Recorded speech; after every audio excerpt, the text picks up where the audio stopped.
Hello students, today we are going to learn about the various type of partnership. So there is a difference between two terms which we have earlier learnt. Earlier we have learnt about the type of partners, and now we are learning about type of partnership. Means partnership can be formed in many ways, and there is a broad classification for this. So you can see here broadly the partnership can be classified into two categories. Number one is duration based, and number two is liability based. So what is duration based? It means there is some time limit. So what is the time limit of a partnership? It will depend on further two categories. Number one is partnership at will, and number two is particular partnership. But these two type of partnership will have some duration for continuing their business. So in the first category we have partnership at will. Partnership at will here means that it is a normal partnership. It has all the features of a normal or common partnership, like the minimum number of partners is two. They must have an agreement. They must contribute capital. They will share profits and losses.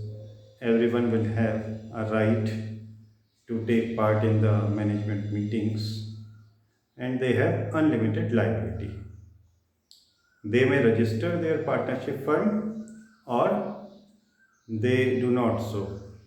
It's their choice. Registration is generally advisable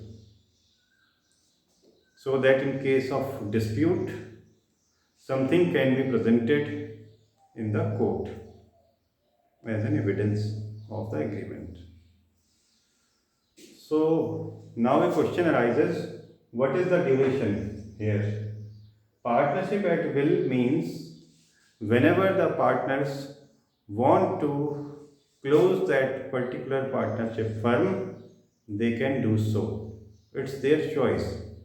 Anytime if they feel so, they can do it, or they can close or wind up the business of partnership firm with mutual agreement. So it totally depends on the partners whether they want to continue the business or close down the business. Then next one is particular partnership. As its name suggests, particular partnership, it means that it is formed for a specific purpose. And what may be the purpose? It may be any construction,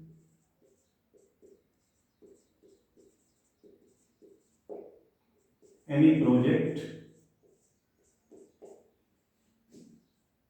etc., for which they have formed a partnership. And whenever their goals are achieved, means the construction is complete or the project is complete, then this type of partnership will automatically dissolve.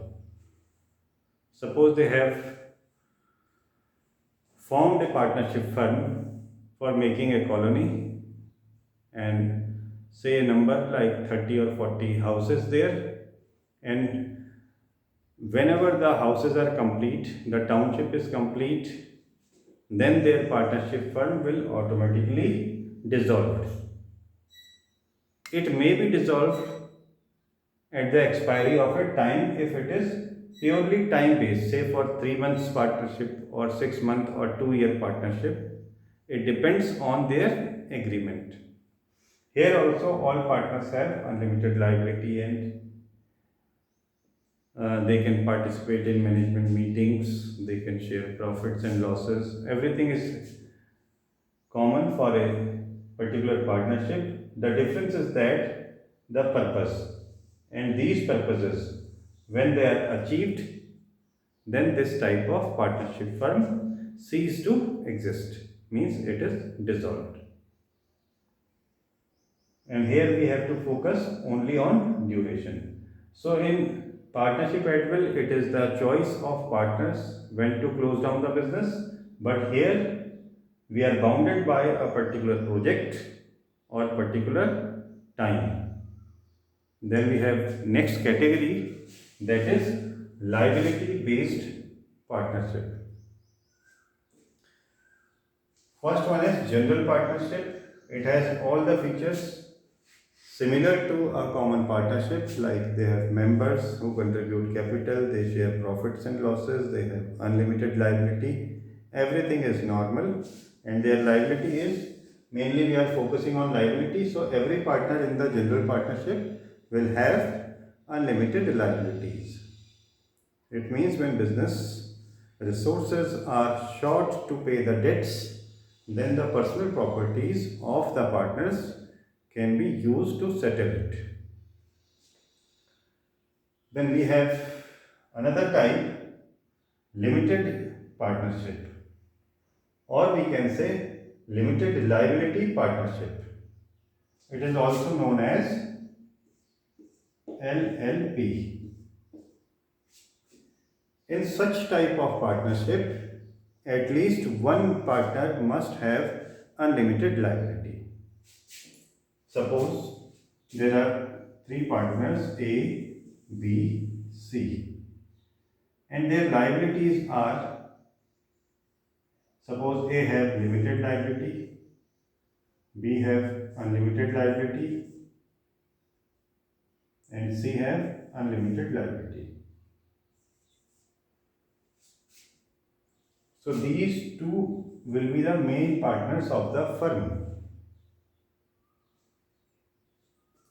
And the partner A has limited liability, so he does not have any right to take part in any management meetings, as well as his action cannot bound other partners for any particular action. Such type of partnership must be compulsorily registered. It is a compulsion that we have to register these type of partnership. So we can say that on the basis of liability, there are two type of partnership. One is general partnership or common partnership. All partners will have unlimited liability. And here, at least one person must have unlimited liability. It may be 1, 2 or 3, but the minimum limit is 1. So that's all for today. Thank you, students.